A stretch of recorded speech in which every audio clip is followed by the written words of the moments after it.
గురువుగారు, ఈ తులారాశి వారికి ఈ పరాభవనామ సంవత్సరంలో ఆర్థికంగా మేలు జరగాలంటే, బాగా కలిసి రావాలంటే ఎటువంటి పరిహారాలు చేసుకోవాలి? అసలు వారు ఎటువంటి పనులు చేయాలి?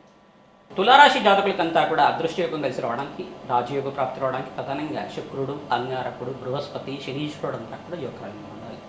ప్రధానంగా గోచారీత్యా గ్రహబలం యోగకరంగా ఉన్న జాతకరీత్యా కూడా వీళ్ళకి అదృష్టయోగం కూడా కలిసి రావాలి. ప్రధానంగా చూసుకుంటే ఎంత గ్రహబలం ఉన్నప్పుడు కూడా రవ్వంత మనకు అదృష్టం కూడా కలిసి రావాలని చెప్పి అంటూ ఉంటారు. ప్రధానంగా జాతకరీత్యా కూడా మనకి ఎటువంటి గ్రహస్థితి ఉంది, దాని పరిహారం ఏ రకంగా చేసుకోవాలి, అన్వయం చేసుకోవాలి, కంపారిజన్ చేసుకోవాలి. జాతకాన్ని, గోచార చక్రాన్ని రెండు కంపారిజన్ చేసుకొని చూసుకుంటే కనుక అదృష్టయోగం కలిసి రావడానికి ఆస్కారం ఉంటుంది. ఈ సంవత్సరం అంతా కూడా జూన్ 1 తారీఖు నుంచి నవంబర్ 28వ తారీఖు లోపల మీరు అనుకోని సంఘటన వల్ల అదృష్టయోగం కలిసి రావడం, ప్రధానంగా ఎవరైనా కొత్త స్నేహితులు పరిచయం అవ్వడం వల్ల అధికంగా లాభాలు గడించడం, వ్యాపారంలో అభివృద్ధి రావడం కానీ, మీకంతా కూడా నూతనంగా ఏదైనా ఇన్వెస్ట్మెంట్ చేసుకోవడం వల్ల అదృష్టయోగం కలిసి రావడం కానీ, నూతన వ్యాపారంలో లాభాలు గడించడం కానీ జరుగుతూ ఉంటుంది. ప్రతినిత్యం కూడా దత్తాత్రేయ కవచాన్ని పారాయణం చేసుకోవడం, కులదేవత ఆరాధన చేసుకోవడం, ప్రధానంగా పితృదోష నివారణార్థం ప్రతినిత్యం కూడా అమావాస్య రోజున మీరంతా కూడా సాహిత్యం అనేది అంటే స్వయంపాక దానం బ్రాహ్మణోత్వం చేసుకోవడం వల్ల జాతకరీత్యా ఉన్న దోష నివారణం అవుతూ ఉంటుంది. తద్వారా అదృష్టయోగం వల్ల మీకంతా కూడా లాభాలు గణించడానికి ఆస్కారం ఉంటుంది. పక్షులకి ఆహారం సమర్పించడం వల్ల, శునకానికంతా కూడా ఆహారం సమర్పించడం వల్ల, గోమాత సేవ చేయడం వల్ల, అనుకోని సంఘటనల వల్ల మీకంతా కూడా అధికంగా పుణ్యప్రాప్తి కలుగుతుంది. ఆకస్మికంగా ధనయోగ ప్రాప్తి పడడానికి ఆస్కారం ఉంటుంది. దూర ప్రయాణాలు చేసేటప్పుడు జాగ్రత్త వహించడం మీకంతా కూడా సూచనప్రాయంగా చెప్పాలి. దూర ప్రయాణాలు చేసేటప్పుడు అప్రమత్తంగా ఉండడం, డ్రైవింగ్ చేసేటప్పుడు ఎటువంటి టెన్షన్ అనేది లేకుండా ప్రశాంతంగా ఉంటే జీవన విధానం సాఫీగా జరుగుతుంటుంది. అదృష్టయోగం వల్ల అధికంగా లాభాలు గణించే విపరీత రాజయోగ ప్రాప్తి రావడానికి, లక్ష్మీ కటాక్షం కలగడానికి తులారాశి జాతకులకంతా కూడా విపరీత రాజయోగ ప్రాప్తి రావడానికి ఆస్కారం ఉంటుంది. గురువుగారు, ఈ ద్వాదశ రాశుల వారికి ఏ విధంగా ఉండబోతుంది ఆర్థిక పరంగా? తప్పకుండా శ్రీ పరాభవ సంవత్సరం అనేది దీనికంతా కూడా అర్థం ఏంటిదంటే పరాభవం వస్తాయని చెప్పేసి అందరికీ కూడా మనస్పర్ధలు కలుగుతాయని చెప్పి, అపవాదాలు కలుగుతాయి, అవమానాలు కలుగుతాయని చెప్పేసి చాలామంది చెప్తున్నారు. కానీ దాని అర్థం అది కాదు.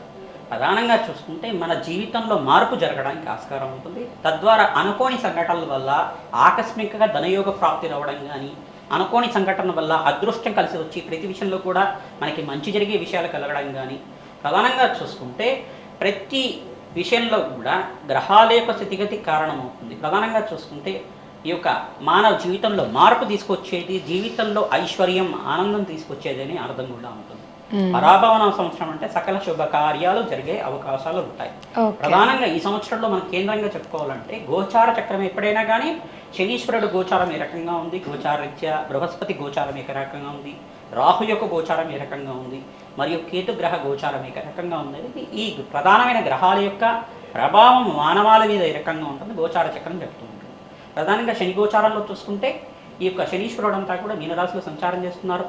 రాహు యొక్క గోచారం చూసుకుంటే డిసెంబర్ 5వ తారీఖు దాకా కుంభరాశిలో ప్రయాణం చేస్తూ మరియు స్థానచలనం జరుగుతుంటారు. అపసవ్య దిశలో అంతా కూడా స్థానచలనం జరుగుతుంది.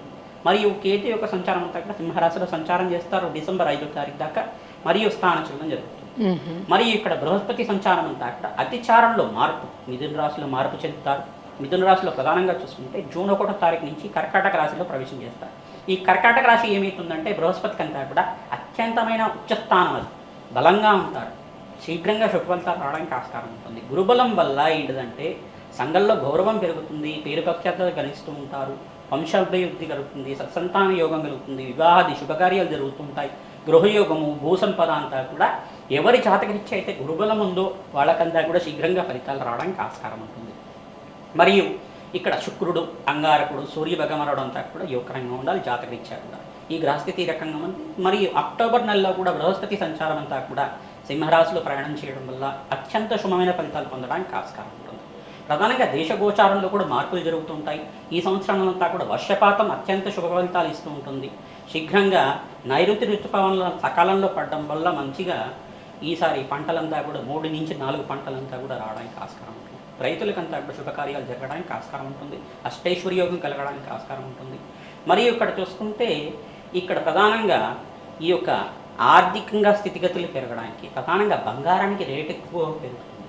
బంగారం అంతా కూడా బంగారం జ్యువెలరీ బిజినెస్ చేసుకునే వాళ్ళకి బంగారము వెండి మరియు ప్లాటినం అనే ఈ యొక్క ద్రవ్యాలకంతా కూడా ప్రధానంగా చూసుకుంటే వీటికంటే పదార్థాలకంతా కూడా మంచిగా రేట్ ఎక్కువగా పెరగడం, ఎక్స్పోర్ట్స్ ఎక్కువగా జరుగుతుంటుంది, ఎగుమతులు ఎక్కువగా జరుగుతుంటాయి. ప్రధానంగా చూసుకుంటే సిరిధాన్యాలకి, శనగలకి మరియు పచ్చ అంటే పెసర్లకు కానీ, పచ్చగా ఉండే కూరగాయలకు ఏవైనా కానీ, ఆకుకూరలు కావచ్చు, పచ్చగా ఉండే కూరగాయలకంతా కూడా రేట్ ఎక్కువ పెరగడానికి ఆస్కారం. నిత్యావసర వస్తువులకు కూడా రేట్ ఎక్కువ పెరుగుతూ ఉంటుంది.